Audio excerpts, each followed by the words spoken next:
नमस्कार दोस्तों। तो स्वागत है आप सभी का आपके अपने ज्ञान चक्षु नामक चैनल पर।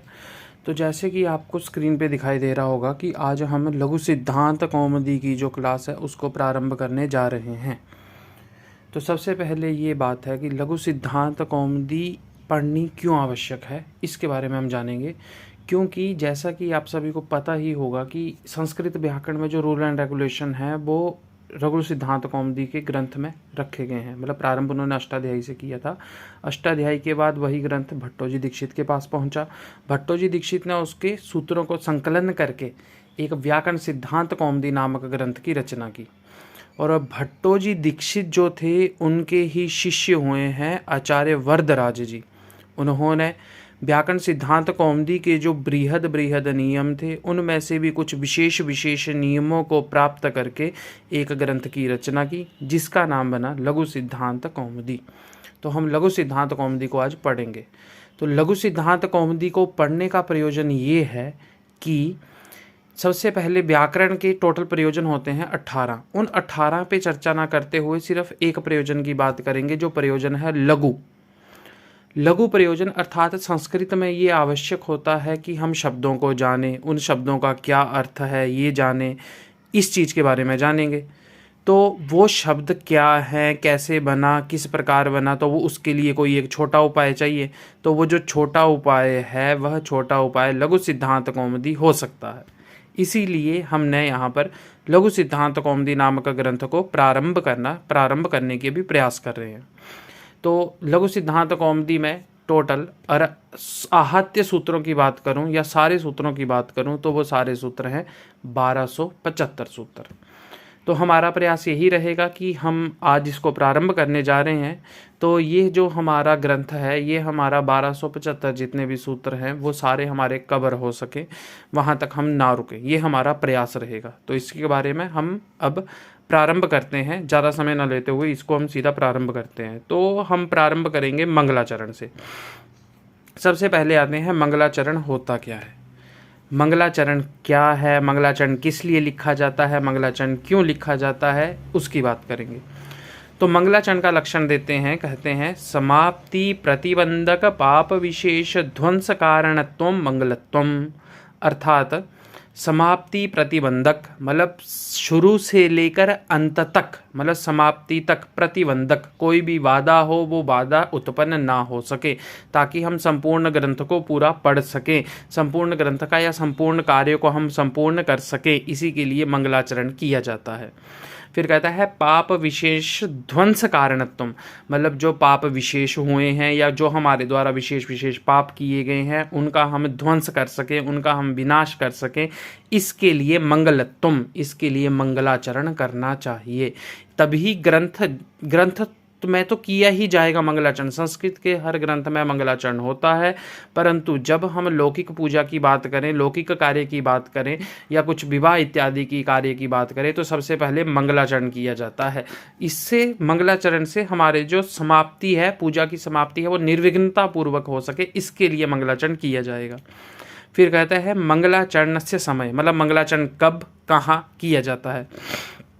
अब शास्त्रों की बात हो रही है तो शास्त्रों के हिसाब से ही चलेंगे। कहता है मंगलादीनी मंगल मध्यानि मंगलांतानि च शास्त्राणि प्रथन्ते। अर्थात मंगलादीनी मतलब मंगल आदि में किया जाए, मंगल मध्यानि मंगल मध्य में किया जाए, मंगलांतानि मतलब मंगल अंत में किया जाए। ठीक है, मंगल 3 जगह पे किया जाता है। मंगल या तो प्रारंभ में किया जाएगा मंगलाचरण, या तो मंगलाचरण मध्य में किया जाएगा, या मंगलाचरण अंत में किया जाएगा। फिर कहता है शास्त्राणि प्रथन्ते। अब मंगलाचरण जब हुआ है तो उससे शास्त्र जो होगा वो अधिक गति को प्राप्त करेगा, अधिक विकास करेगा। इस प्रकार से हमें मंगलाचरण करना चाहिए। अब आते हैं मंगलाचरण के प्रकार। मंगलाचरण के टोटल प्रकार हैं 3। सबसे पहले आता है नमस्कारात्मक, नंबर 2 पे आता है आशीर्वादात्मक, नंबर 3 पे आता है वस्तु निर्देशात्मक। नमस्कारात्मक मंगलाचरण वो होता है जिसमें हम किसी एक विशेष देवता, विशेष शक्ति या विशेष के द्वारा हमारे द्वारा किसी विशेष को नमस्कार किया जाए। कोई आराध्य देव भी हो सकता है, कोई विशेष हमारे गुरुजन भी हो सकते हैं, कोई विशेष हमारे माता पिता भी हो सकते हैं, मतलब वो विशेष माता पिता की बात कर सकता है। जिस व्यक्ति की दृष्टि में जो विशेष होगा वह उसी को ही नमस्कार करके आगे प्रारंभ करेगा, वो होता है नमस्कारात्मक मंगलाचरण। नंबर 2 पे आता है वस्तु निर्देशात्मक मंगलाचरण। अब वस्तु निर्देशात्मक मंगलाचरण किसे कहते हैं, मतलब नंबर 2 पे आता है आशीर्वादात्मक मंगलाचरण। मतलब अब वो आशीर्वादात्मक मंगलाचरण वो होता है जिसमें किसी प्रिय व्यक्ति या ग्रंथ के अध्येता, मतलब प्रिय व्यक्ति मतलब कोई प्रिय व्यक्ति है, उसका पुत्र है, राइटर का पुत्र है, या राइटर का कोई अत्यधिक प्यारा है उसको, या फिर अध्येता, अध्येता अर्थात जो उस ग्रंथ को पढ़ रहे हैं उन सभी अध्येताओं को या उन सभी अध्येताओं की मंगल कामना की गई हो, या उनको वहाँ पर आशीर्वाद दिया गया हो कि आप मेरे ग्रंथ को पढ़ रहे हो इसलिए आप वीर गति को प्राप्त हो, आप इस प्रकार का जो आशीर्वाद दिया जाएगा वो जो हो जाएगा वो हो जाएगा आशीर्वादात्मक। फिर है वस्तु निर्देशात्मक मंगलाचरण। वस्तु निर्देशात्मक मंगलाचरण उससे कहा जाता है जिस ग्रंथ के प्रारंभ में ही उस ग्रंथ के बारे में बता दिया गया हो कि इस ग्रंथ में ये चीज़ होने वाली है, उसको कहा जाएगा वस्तु निर्देशात्मक मंगलाचरण। इस प्रकार से 3 प्रकार के मंगलाचरण होते हैं। जहाँ पर नत्व इत्यादि शब्दों का प्रयोग किया जाएगा वो नमस्कारात्मक, जहाँ पर आशीर्वाद दिया जाएगा वो आशीर्वादात्मक, और जहाँ पर ग्रंथ के बारे में क्या क्या होने वाला है इस चीज़ का ज्ञान दिया जाएगा उसको कहा जाएगा हमारा वस्तु निर्देशात्मक मंगलाचरण। तो अब हम शुरू करते हैं लघु सिद्धांत कौमुदी का मंगलाचरण। लघु सिद्धांत कौमुदी का मंगलाचरण क्या है, नत्वा सरस्वतीं देवीं शुद्धां गुण्यां करोम्यहं पाणिनीय प्रवेशाय लघु सिद्धांत कौमुदीम्। अब इसके अन्वय की बात करते हैं। पहले हमें जब हम अन्वय करते हैं तो अन्वय में हमें एक चीज़ का ख्याल रखना चाहिए कि सबसे पहले हमें क्रिया ढूंढनी चाहिए और कर्ता ढूंढना चाहिए कि श्लोक में कहाँ पर क्रिया है और कहाँ पर कर्ता है। और अन्वय होता क्या है, अन्वय ये होता है जब हम किसी पोइम को लिखते हैं, पोइम को लाइनों के हिसाब से नहीं लिखा जाता है, मतलब सबसे पहले सब्जेक्ट हो फिर वर्ब हो फिर ऑब्जेक्ट हो, ऐसे नहीं लिखा जाएगा। और संस्कृत में जैसे हम किसी श्लोक को लिखते हैं तो श्लोक ऐसे नहीं लिखा जाएगा कि सबसे पहले ही हम कर्ता को रख दें और लास्ट में हम क्रिया को रख दें, हमें ऐसे नहीं लिखते हैं। श्लोक को हम कर्ता और क्रिया बीच में होती है और पहले कुछ भी मतलब उन्होंने एक पदबद्ध तरीके से लिखा जाता है, उसको हम श्लोक कहते हैं। तो श्लोक का अन्वय किया जाता है। तो अन्वय किस प्रकार किया जाता है, सबसे पहले कर्ता ढूंढा जाता है। जैसे यहाँ पर अगर कर्ता की बात करें तो कर्ता है यहाँ पर अहम, अहम कर्ता है तो क्रिया जो होगी वो उत्तम पुरुष एक वचन की जाएगी। तो यहाँ पर क्रिया क्या हुई है, करोमि, अहम करोमि मतलब मैं करता हूँ। अहम करोमि, अहम किम करोमि मतलब मैं क्या करता हूँ, तो वो कहता है अहम लघु सिद्धांत कौमुदीम करोमि। अहम लघु सिद्धांत कौमुदीम करोमि मतलब मैं लघु सिद्धांत कौमुदी को करता हूँ। अब कुछ ना कुछ क्रिया को करके वो लघु सिद्धांत कौमुदी को करता है तो वो क्रिया क्या हो जाएगी, नत्वा। अहम नत्वा लघु सिद्धांत कौमुदीम करोमि मतलब मैं नमस्कार करके लघु सिद्धांत कौमुदी की रचना करता हूँ। अब किसको नमस्कार करता हूँ, सरस्वतीं देवीं। अहम सरस्वतीं देवीं नत्वा लघु सिद्धांत कौमुदीं करोमि मतलब मैं सरस्वती देवी को नमस्कार करके लघु सिद्धांत कौमुदी को करता हूँ। अब वो सरस्वती देवी कैसी है उसकी बात करता है, तो कहता है अहम शुद्धां गुण्यां सरस्वतीं देवीं नत्वा लघु सिद्धांत कौमुदीं करोमि मतलब मैं शुद्ध गुणों वाली जो सरस्वती देवी है उसको नमस्कार करके लघु सिद्धांत कौमुदी को करता हूँ।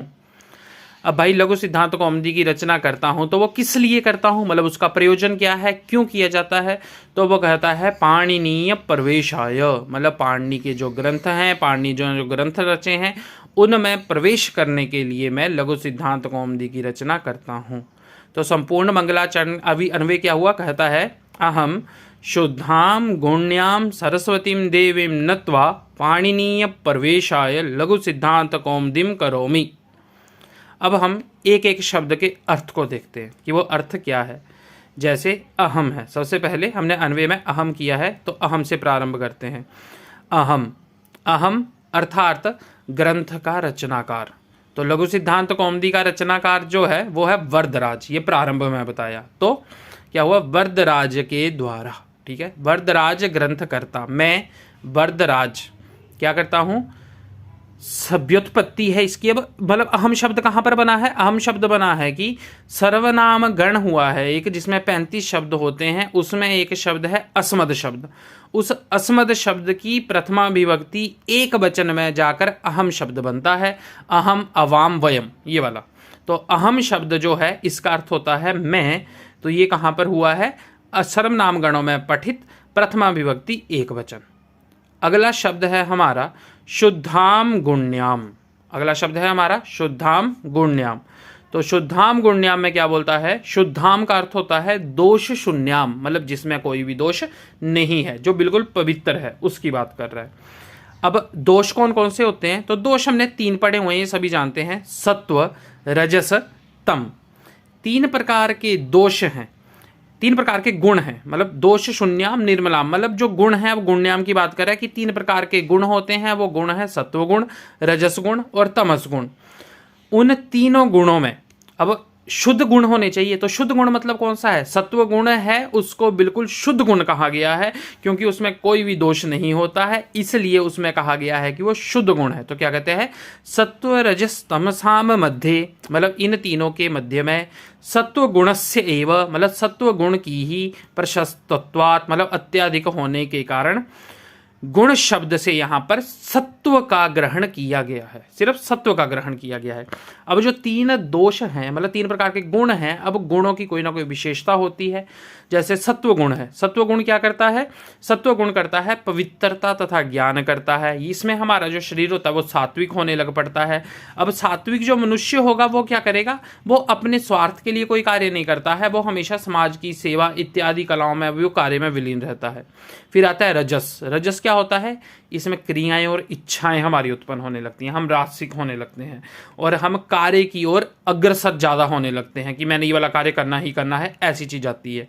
फिर आता है तामसिक, इसमें अज्ञानता होती है, निष्क्रियता होती है, ये वाली चीज़ होती है, हम तामसिक होने लगते हैं। और तामसिक क्या करता है, तामसिक व्यक्ति ज़्यादा निद्रा करता है या फिर वो इसी कार्य में आगे विलीन होने लगता है। ये हो गए हमारे शुद्धाम गुण्याम, इसके बारे में। अब बात करते हैं सरस्वतीम देवीम। सरस्वतीम देवीम अर्थात ज्ञान की जो अधिष्ठात्री है, वो जो वाक देवी है, ज्ञान की जो अधिष्ठात्री है, मतलब जो हमें ज्ञान दे रही है, ऐसी जो वाणी की देवी है, उसको हम कहेंगे सरस्वतीम देवीम। तो सरस्वतीम देवीम ये होता है इकारांत शब्द है, सरस्वतीम इकारांत शब्द है, सरस्वती शब्द है और द्वितीय विभक्ति में बना है सरस्वतीम। और देवीम भी देवी इकारांत शब्द है और ये भी द्वितीय विभक्ति में बनता है देवीम। उसके बाद ये हो गया हमारा सरस्वतीम देवीम। आगे क्या कहता है, नत्वा। नत्वा का अर्थ क्या होता है, नत्वा का अर्थ होता है प्रणम्य। प्रणम्य अर्थात नमस्कार करके। यहाँ पर नम प्रहत्वे शब्द एक धातु है और उस धातु में कत्वा प्रत्यय लगा हुआ है और जिससे जो हमारा रूप बनता है नत्वा। इस प्रकार से नत्वा शब्द की सिद्धि हुई है। फिर है पाणिनीय प्रवेशाय। पाणिनीय प्रवेशाय अर्थात हुआ पाणिनि ने जो भी शास्त्र लिखा है, पाणिनि ने जो भी शास्त्र लिखा है उस शास्त्र में हम सरलता पूर्वक प्रवेश कर सके, मतलब उस शास्त्र में जो विद्यार्थी गण है वो सरलता पूर्वक प्रवेश कर सके। और पाणिनि ने टोटल 5 ग्रंथ लिखे हैं, उन 5 ग्रंथों में हम आसानी से प्रवेश कर सके, इसीलिए हमें लघु सिद्धांत कौमुदी को पढ़ना चाहिए। फिर आगे आते हैं लघु सिद्धांत कौमुदीम। अब लघु सिद्धांत कौमुदीम की व्युत्पत्ति देखनी जरूरी है भाई, क्योंकि हम लघु सिद्धांत कौमुदी पढ़ रहे हैं तो हमें ये पता होना चाहिए कि लघु सिद्धांत कौमुदी बना कैसा है। तो इसकी व्युत्पत्ति है मोदते इति मुदः, मतलब एक धातु है मुद धातु, मुद धातु जिसका अर्थ होता है मोदते अर्थात हर्षे अर्थात आनंदे, अर्थात मतलब आनंद के बारे में जो होती है उसको हम कहा जाता है मुद। ठीक है। अब कोह अर्थात पृथव्याः, कु शब्द पृथ्वी के लिए शास्त्र में प्रयोग हुआ है, कु शब्द। तो कहता है कोह अर्थात षष्ठी विभक्ति यहाँ पर लगी है, तो पृथव्याः मुदः कुमुदः, मतलब पृथ्वी को जो आनंद प्रदान करता है उसको कहा जाएगा कुमुदः। तो अब अगर हम गर्मियों की बात करें तो गर्मियों में क्या होता है, सूर्य जो है वो पृथ्वी को आनंद नहीं दे पाता है। सूर्य कभी भी पृथ्वी को आनंद नहीं दे पाता है, सूर्य हमेशा पृथ्वी को जलाता है, परंतु सूर्य की आवश्यकता इसलिए है क्योंकि आगे के कार्य हो सकें। इसीलिए यहाँ पर जो बात हो रही है, कुमुदः कहा गया है चंद्रमा को, क्योंकि चंद्रमा की शीतलता ही पृथ्वी को आनंद प्रदान करती है। फिर कहता है तस्य कुमुदस्य इयम कौमुदी। अब पृथ्वी को तो आनंद दे रहा है कुमुदः, अब वो कुमुदः किस प्रकार आनंद दे रहा है? अपनी चंद्रिका के द्वारा, अपनी प्रकाशिका के द्वारा, अपनी ज्योत्सना के द्वारा, अपनी किरणों के द्वारा। ठीक है, तो जो चंद्रमा की किरणें हैं उनके द्वारा वो प्रकाशित कर रहा है, उनके द्वारा वो आनंद दे रहा है, इसीलिए उन किरणों को कहा जाएगा कौमुदी। ठीक है, उन किरणों को क्या कहा जाएगा? कौमुदी। अब कहता है व्याकरण अधेत्री नाम, अब सिद्धांत की बात कर रहा है, कहता है कि व्याकरणों के जो अधेता हैं उनके जो सिद्धांत हैं या वो जो निर्णयार्था हैं कि ये शब्द शुद्ध है, ये शब्द अशुद्ध है, इस प्रकार का जो निर्णय करते हैं उनको कहा जाएगा सिद्धांत। तेषाम कौमुदी एवं, मतलब उन सिद्धांतों की जो कौमुदी है, उन सिद्धांतों की जो प्रकाशिका है, उसी को ही हम कहेंगे सिद्धांत कौमुदी। अब आते हैं लघु पे। लघवी चासो सिद्धांत कौमुदी इति लघु सिद्धांत कौमुदी, अर्थात जहाँ पर लघु लघु छोटे छोटे सिद्धांत होते हैं उनको हम कहेंगे लघु सिद्धांत कौमुदी।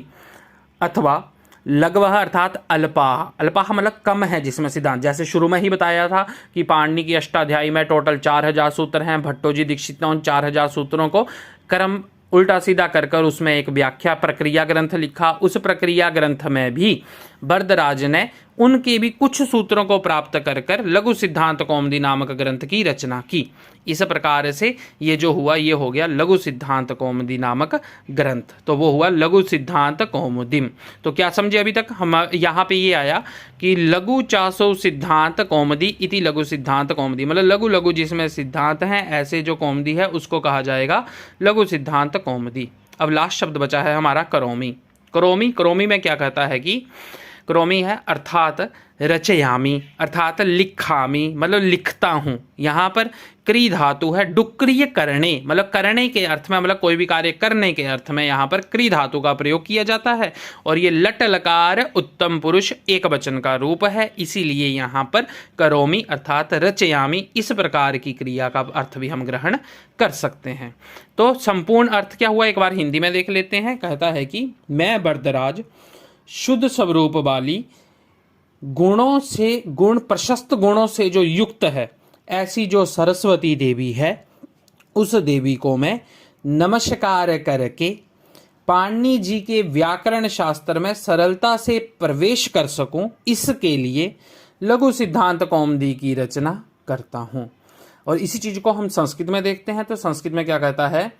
अहम वरदराजः शुद्ध गुण युक्ता या सरस्वती देवी अस्ति ताम प्रणम्य पाणिनि महोदयः ये ग्रंथाः लिखितवन्तः तेषु तेषु ग्रंथेषु प्रवेशाय यतेषु तेषु ग्रंथस्य अध्ययनाय सरलतापूर्वक भवेत, अध्ययन सरलतापूर्वक भवेत, एतस्मात् कारणात् अहम लघु सिद्धांत कौमुदी नामक ग्रंथस्य रचनां करोमि, अर्थात अहम लिखामि इति।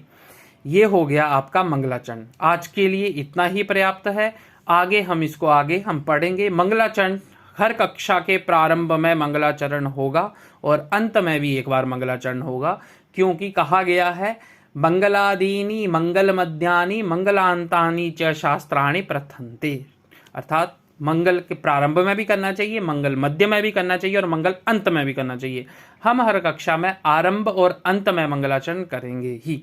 इसीलिए नत्वा सरस्वतीं देवीं शुद्धां गुण्यां करोम्यहं पाणिनीय प्रवेशाय लघु सिद्धांत कौमुदीम्। और भी ऐसी वीडियो की जानकारी के लिए आप इस चैनल को लाइक और सब्सक्राइब और शेयर इस वीडियो को कर सकते हैं। अगर अच्छी लगी हो तो लाइक भी करें और शेयर भी करें। धन्यवाद।